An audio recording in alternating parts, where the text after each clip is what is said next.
cumple la Subsecretaría de Informaciones de la Presidencia de la Nación el penosísimo deber de informar al pueblo de la República que a las 20:25 horas ha fallecido la señora Eva Perón, jefa espiritual de la nación. Sus últimos días fueron eternos. Las horas quedaban congeladas ante la imagen de una mujer que pesaba apenas 37 kilos. Estaba consumida. Los huesos de su cuerpo brillaban a través de su piel, que ya no tenía color. No se sabe a ciencia cierta si en las últimas 72 horas dijo alguna palabra o si solo era una respiración difusa, áspera, casi insignificante. Dicen que minutos antes de su muerte lloró. Sus lágrimas, las últimas de la vida, quedaron atrapadas en un pañuelo. La muerte la había llamado. Hacía días que estaba a su lado, esperando el último latido. Ya está, todo había terminado. A partir de ese momento, su figura se convirtió en mito. Atravesó el tiempo. Sin embargo, 60 años después de su muerte, el misterio y las dudas todavía persisten. ¿Por qué nunca le dijeron la verdadera causa de su enfermedad? ¿Fue una decisión solo de Perón? ¿El tratamiento se inició a tiempo? ¿Se podría haber salvado? ¿Por qué buscaron un cirujano norteamericano para operarla cuando en Argentina había especialistas que podrían haberlo hecho? ¿Es cierto que una vez le aplicaron tanto rayo que le carbonizaron la nuca? Había quienes creían que servía más muerta que viva. ¿Perón fue en parte responsable de su prematura muerte? ¿Quién o quiénes fueron los últimos en hablar con ella? Antes de morir, Evita llegó a enterarse de que tenía cáncer. ¿A qué hora murió realmente Evita? ¿Es como dice la historia oficial? ¿O fue antes? Amada y odiada casi por igual, a partir de este momento, usted será testigo de las últimas horas de la mujer más influyente e importante de la historia argentina. Viernes 18 de julio de 1952, 8 días antes de la muerte. La habitación donde Evita encontraría la muerte era en realidad el vestidor de Perón. El cuarto, en el primer piso del Palacio Unzué, residencia presidencial por ese entonces, había sido reacondicionado para que Evita pudiera contar con los mejores cuidados profesionales. El 18 de julio, una alarmante noticia llegó a quienes permanecían en la planta baja de la residencia presidencial. Evita se moría. Los médicos comprobaron el estado de coma y el padre Hernán Benítez, su confesor, fue llamado de urgencia. Dos testigos de aquel momento, Atilio Renzi y Apol, coincidieron en su relato. Ese día creímos que se moría. En la habitación había varios tubos de oxígeno y algunos elementos quirúrgicos para hacer las últimas tentativas. De pronto, inesperadamente, ella se incorporó y preguntó extrañada: ¿por qué tanto movimiento? ¿Qué hacen esos tubos aquí? Nadie atinó a contestar, hasta que el doctor Finoquieto encontró una mentira piadosa. Señora, acabamos de extirparle el nervio que le causaba tanto dolor en la nuca. Ya no sufrirá más. De inmediato, Eva se levantó y, apoyada en su mucama, fue hasta el baño. En el pasillo, junto a la habitación, Juan Duarte corrió alborozado hasta un grupo de funcionarios que aguardaba en el hall de entrada. «¡Eva se salva! ¡Eva se salva!», gritaba como poseído, como si hubiera asistido a un milagro. Juan Duarte tenía claro que su destino estaba ligado al de su hermana. Sin embargo, Eva estaba lejos de salvarse. 21 de septiembre de 1951, 10 meses antes de la muerte. Ese día, un equipo médico y 2 ministros del gobierno de Perón ya contaban con una información que pronto se convertiría en secreto de Estado. La biopsia realizada en el cuello del útero a la primera dama había dado como resultado cáncer. El diagnóstico no era alentador y presagiaba que la enfermedad podía extenderse hacia otros órganos. Ese mismo día, un equipo médico fue a la residencia presidencial, el Palacio Unzué, donde hoy se encuentra la Biblioteca Nacional. Recostada en la cama, Evita descansaba. Tenía los ojos apagados, con ojeras, apenas disimuladas por el maquillaje, y una mirada de tristeza. Todavía no sabía de su enfermedad. Decidieron realizarle un nuevo examen ginecológico con anestesia general. El cuello uterino estaba destruido casi en su totalidad. La edad de la enferma y el largo tiempo de la evolución de una enfermedad sin tratamiento conspiraban gravemente contra su vida. A la mañana del día siguiente, se lo comunicaron a Perón. Cuando el diagnóstico se hace temprano existe un porcentaje de curación.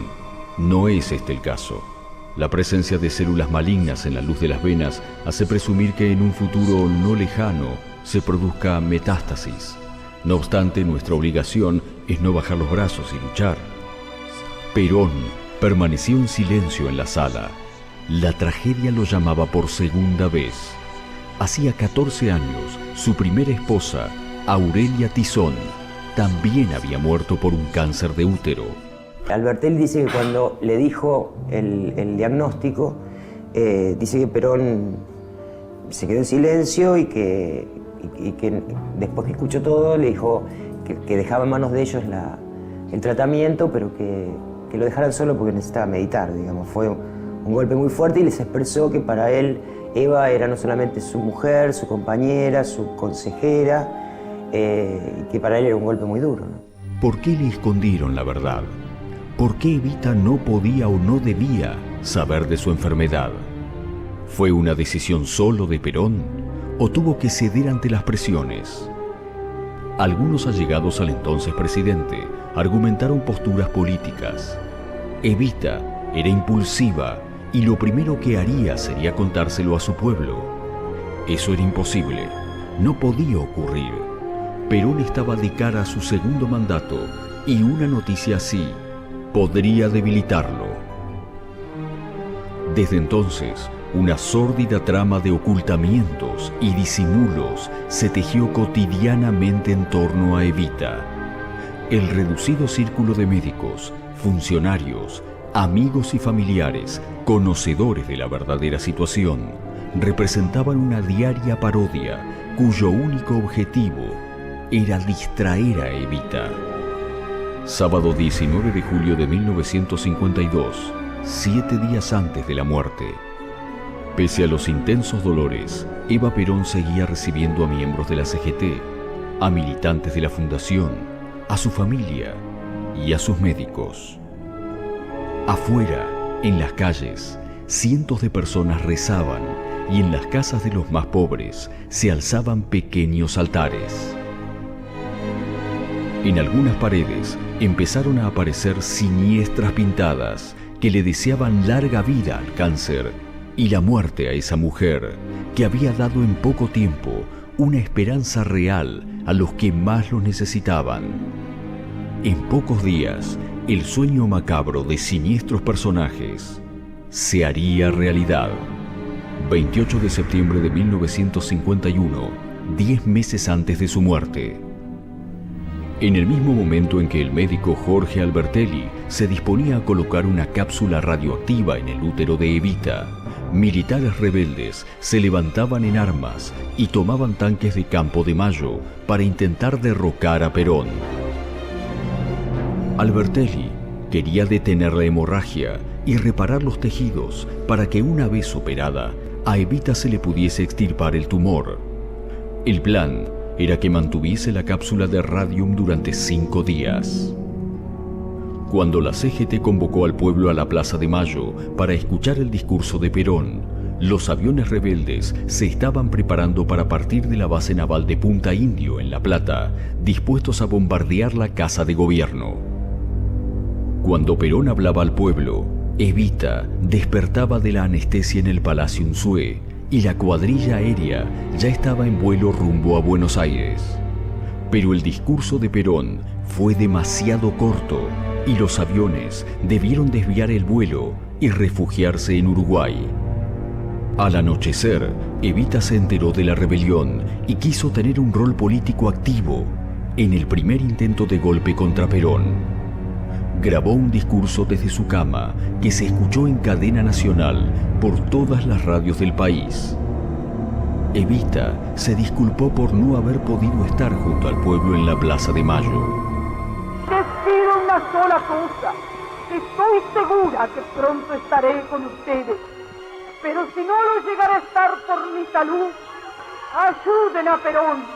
Sigan fieles como hasta ahora con Perón. Yo no quise ni quiero nada para mí. Mi gloria es y será siempre el escudo de Perón y la bandera de mi pueblo. Ya se sabía que Evita tenía un problema de salud delicado. La información oficial decía que se trataba de una anemia que le exigía transfusiones permanentes y reposo. A partir de ese momento, estuvo al cuidado de un grupo de enfermeras de la escuela de la Fundación, quienes la asistían las 24 horas.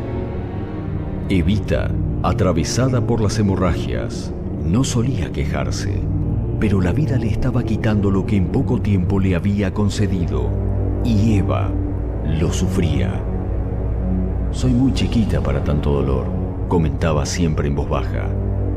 Una vez, Evita pidió ver su historia clínica, pero el ministro Méndez San Martín, que tenía la orden de ocultársela, acusó a la enfermera de haberla perdido. Evita simulaba ignorar la gravedad de la enfermedad, pero ya presentía el final. «Me queda poco tiempo», dicen que repetía continuamente. Domingo 20 de julio de 1952, 6 días antes de la muerte. Fue un domingo gris. Una leve llovizna mojaba a más de 100.000 personas que concurrieron a una misa multitudinaria organizada por la CGT en el Obelisco. El confesor de Eva, el padre Benítez, tenía una difícil misión durante el transcurso de esa misa. Perón sí le pidió al padre Benítez que hiciera alguna gesto, alguna cosa para ir preparando al pueblo para lo que iba a pasar, ¿no? Y ahí fue esa famosa misa en la 9 de julio, donde, bueno, se escucha la voz de Benítez, ¿no? Multitudinaria, y donde cómo los va tratando de decir sin decir, ¿no? Que es lo que está pasando, y al mismo tiempo los insta a todos a que le pidan todos a Dios un milagro, ¿no? Perón tenía la obsesión de que Evita iba a morir en ese momento, por eso se le ocurrió poner un teléfono directo hasta la cabina donde yo estaba. Habíamos quedado en que si él me llamaba era porque había muerto, para que yo preparase a la gente y dijese claramente: «Ha muerto Eva Perón». Yo temblaba de tener que decir eso. De repente suena el teléfono. Se me escapó: «Murió». Era el general y me dice: «Ella ha querido oír la misa, está muy bien, pero el que está mal soy yo. Estoy llorando de emoción. Quisiera morirme antes que ella». Según ese dato, transcripto en el libro de Felipe Piña para el 20 de julio de 1952, Evita estaba con todas las facultades. Al mediodía, el presidente recibió el diagnóstico de 2 profesionales alemanes, especialmente llegados para revisarla. «La muerte es inminente», le dijeron. Todos sabían que los días se hacían más cortos para Eva Perón. 8 meses antes se producía su operación y los primeros cuestionamientos serios sobre el tratamiento de su enfermedad. Evita, ¿se podría haber salvado? Eva se mató. Siempre le escapó a los médicos, a pesar de las hemorragias, los tobillos hinchados y la fiebre tenaz. Se lamentaba Atilio Renzi, ex intendente de la residencia presidencial y secretario privado de Eva Perón. Si se hubiera tratado a tiempo se salvaba. El doctor Ivanišević tenía razón.